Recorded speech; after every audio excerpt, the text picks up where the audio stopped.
Mais um vídeo sem roteiro, né? Porque afinal essa é a proposta desse vlogcast, podcast. Não sei qual que é o melhor termo para denominar, mas estamos com a câmera aberta, então se você está me vendo, possivelmente está me assistindo pelo YouTube.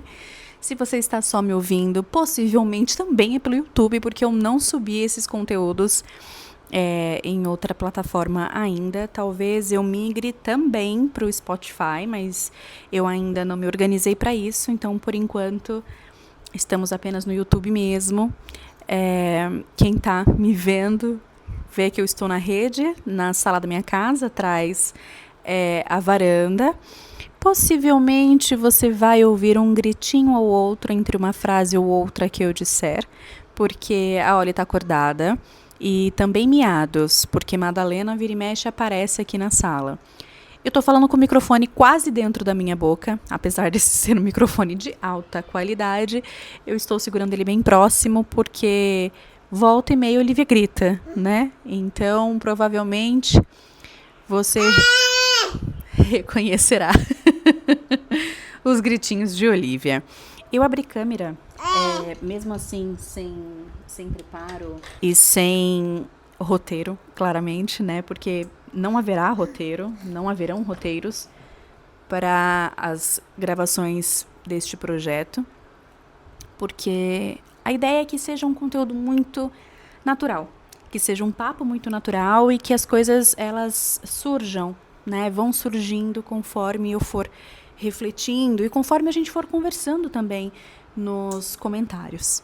Então, eu decidi abrir câmera para conversar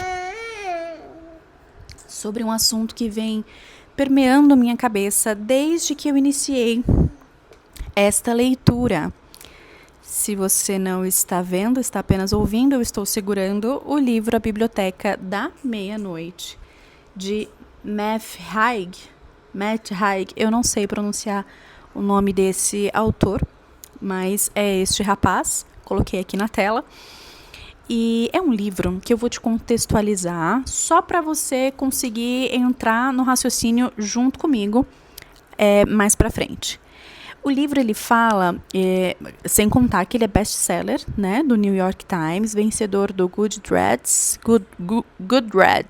Choice Awards, e vendeu mais de 10 milhões de exemplares em todo o mundo.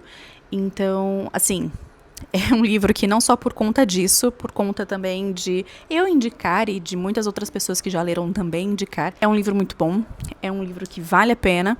Então, deixo aqui a indicação. Se você é fã de leitura, é um romance, mas não é um romance ao pé da letra, né? Não é um romance que tem duas pessoas apaixonadas uma pela outra. Na verdade, é uma história que quando você lê, você entende que é amor pela vida. E basicamente, né, a história é o seguinte: desenrola com a insatisfação da protagonista por sua vida. Ela tá chateada com todas as coisas que já aconteceram e que vêm acontecendo. Ela não tem perspectiva de futuro alguma e ela tenta... Eu fiz um gesto aqui, porque eu não posso dizer essa palavra, né, no YouTube, senão cai o engajamento do vídeo, mas ela tenta atentar contra a própria vida. Pronto, acho que já deu pra entender o que ela tentou fazer com ela mesma, né? E aí ela vai, nesse período de coma, né, que ela fica, ela vai para uma biblioteca, e o nome dessa biblioteca é Biblioteca da Meia-Noite. Lá, ela tem acesso, junto com uma guia, que foi uma pessoa influente e importante na vida da protagonista. Ela fica de frente a muitas estantes com livros que são versões que ela poderia ter vivido e não viveu. E nessa biblioteca, ela tem a oportunidade de experimentar essas vidas. Basta abrir o livro e iniciar a leitura. Então, é uma analogia muito legal para mostrar as possibilidades que você tem diante a vida que você tem hoje, né? E independente de como você esteja e de como você pense ou de como as coisas desenrolem para você, essas analogias, a história de modo geral, mostra que tudo é possível acontecer, né? Você pode ser uma astronauta, você pode ser mãe, você pode ser uma estrela do rock, enfim, né? Você vai lendo o livro e junto com a protagonista você vai conhecendo todas as possibilidades que ela tem de viver e de vida. E aí eu não vou dar spoiler, fica tranquilos. Não darei spoiler, mas porque eu quero muito que você leia esse livro, porque eu acho que ele vai tocar em cada um de uma maneira diferente. E eu acho, de alguma forma, infelizmente, que todo mundo em algum momento da vida já passou por um pensamento intrusivo como os dela, né? E infelizmente muitas pessoas também já tentaram atentar contra a própria vida, mas felizmente estão aqui e pronto. Basicamente, é isso que se trata o livro. E eu gostaria de levantar uma reflexão acerca disso mesmo. Quantas vezes a gente já não se pegou insatisfeito com algum ponto da nossa vida, ou com vários pontos da nossa vida, e ficou olhando para isso de maneira direta e consistente e insistente, a ponto de deixar de enxergar todas as outras coisas ao redor. Eu já vivi e constantemente confesso, vivo isso.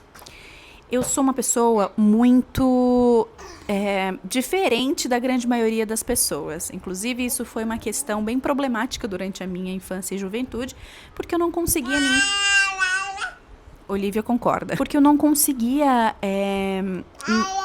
me encaixar, na verdade. Eu não conseguia ter amizades, era muito difícil eu ter amizades. Eu me lembro que eu estudei numa escola particular. Das poucas escolas particulares que eu estudei, né, 90% da minha vida foi em escola pública. Mas eu lembro de uma escola particular que eu estudei que eu não conseguia de jeito nenhum ter amizade com as meninas. Elas vinham de um recorte social muito diferente do meu. E por mais que eu estivesse ali, né, porque os meus pais eles tinham condições de pagar, trabalhando loucamente, eles conseguiam pagar a mensalidade, eu ainda vinha de uma bolha diferente. Eu sou periférica, eu cresci em terra de barro, em chão de barro, né, em chão sem asfalto, morro. Cresci com amigos que desviaram de vida, né, foram para outro lado. E essas meninas não, essas meninas elas vinham já de famílias estruturadas, de famílias funcionais, de acessos diferentes dos meus, de costumes diferentes dos meus. Então isso colaborava, né, para minha inadequação naquele ambiente. Mas para além disso, né, para além dessa inadequação, também tem as minhas características, né, a minha personalidade, que é ser muito diferente dessas pessoas na maneira de pensar e na maneira de enxergar o mundo. E uma das minhas características que é mais aflorada, na minha opinião, e na opinião da minha terapeuta também, é o meu tesão pela vida. Eu sou uma pessoa extremamente otimista. Eu não sei se tem a ver com o signo, porque eu adoro jogar a responsabilidade de algumas coisas no meu signo. Eu sou Sagitário, com um acidente em Capricórnio, mas eu sou uma pessoa muito otimista, eu sou uma pessoa extremamente determinada, eu sou até um pouco obcecada, um pouco não, na verdade eu acho que eu sou muito obcecada. Quando eu quero alguma coisa, eu não sossego até eu conseguir essa coisa. Eu estudo tudo que eu preciso saber para eu ter essa coisa.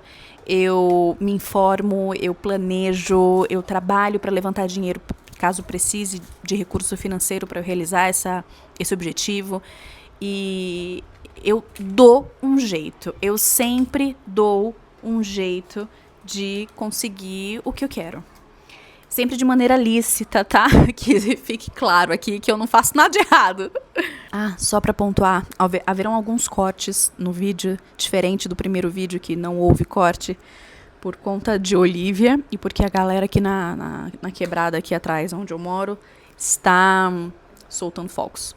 Então, dito isso, né, dito que eu sou uma pessoa diferente, né, da maioria das pessoas que eu mesma conheço, né, eu me pego nesse movimento de ficar pensando em como seriam versões diferentes da minha vida. Não que eu me arrependa, diferente da protagonista, que se arrepende de muitas coisas. Não que eu me arrependa de coisas que eu fiz ou que eu não fiz. Na verdade, isso nem passa na minha cabeça, porque eu sempre fiz tudo que eu acreditei que eu devesse fazer com os recursos que eu tinha e com a cabeça que eu tinha também. Então, eu me orgulho muito disso, inclusive, e faz parte da minha história, né? Faz parte de quem eu fui, de quem eu sou e de quem eu serei. Então, não penso em arrependimentos, mas eu fico pensando em como seria, por exemplo, se eu morasse em outro país. Como seria, por exemplo, se eu trabalhasse com outra coisa, se eu migrasse para uma outra profissão. Como seria se eu me vestisse de um jeito diferente, se eu morasse num lugar diferente, mesmo que seja no Brasil, por exemplo. Anyway, eu fico pensando em várias personificações que eu possa ter. Assim como, né, fazendo aí uma junção com a história do livro, assim como eu estar de frente a uma estante, a uma, né, parede cheia de livros, que são versões minhas que eu posso viver. Então, eu acho isso muito legal e muito incrível, porque faz com que você se lembre, no caso eu, que existem inúmeras e diversas possibilidades de você ser aquilo que você tem vontade de ser, ter aquilo que você tem vontade de ter. E no livro, a protagonista, ela tenta desistir, né, da vida que ela leva, sem saber que ela poderia visitar outras vidas e ver como seria. E vendo como seria cada uma dessas vidas, ela tem a certeza de que haverá sempre algum ponto triste em cada uma dessas versões, né? Que em nenhuma versão que ela visite, ela encontra a felicidade plena, porque a felicidade plena ela não existe. A felicidade plena ela nem é um local, né? Tem uma frase que fala sobre a felicidade estar no caminho, né, e não ser a chegada. E eu acredito muito nisso, porque existem dias em que você tá triste, existem dias em que você tá feliz, existem dias que acontecem coisas muito legais, existem dias que não acontece nada legal, às vezes dias que acontecem coisas ruins e coisas piores ainda. E independente disso, né, eu acho que independente de como tenha sido o seu dia, ele foi o seu dia, ele foi mais uma página no seu livro escrita por você e também por todos os outros personagens que você permite que façam parte da sua história naquele momento, naquele capítulo, né, que seja. E eu gosto de olhar para nossa vida, para minha vida, como se ela fosse um livro que eu estou escrevendo, né? Então, eu gosto de lembrar como ele começou, eu gosto de lembrar como eu decidi dividir os capítulos e como é que está sendo escrito o sumário. Eu gosto de pensar que amanhã, quando eu acordar, vai ser mais uma página que eu vou escrever com personagens que eu vou convidar para participar ou que já estarão inclusos na história porque eu já permiti que eles estivessem, e de repente personagens que eu não quero mais, eu retiro esse personagem do meu livro porque não faz mais sentido com a história. Enfim, eu quis conversar e levantar essa perspectiva. Eu acho que não é nem um ponto de vista, não é nem uma opinião, assim, no sentido de levantar um debate, uma discussão, é mais uma perspectiva sobre a nossa vida. E talvez um acalento sobre um momento em que você esteja vivendo que não esteja tão maneiro, né? Que não esteja tão legal.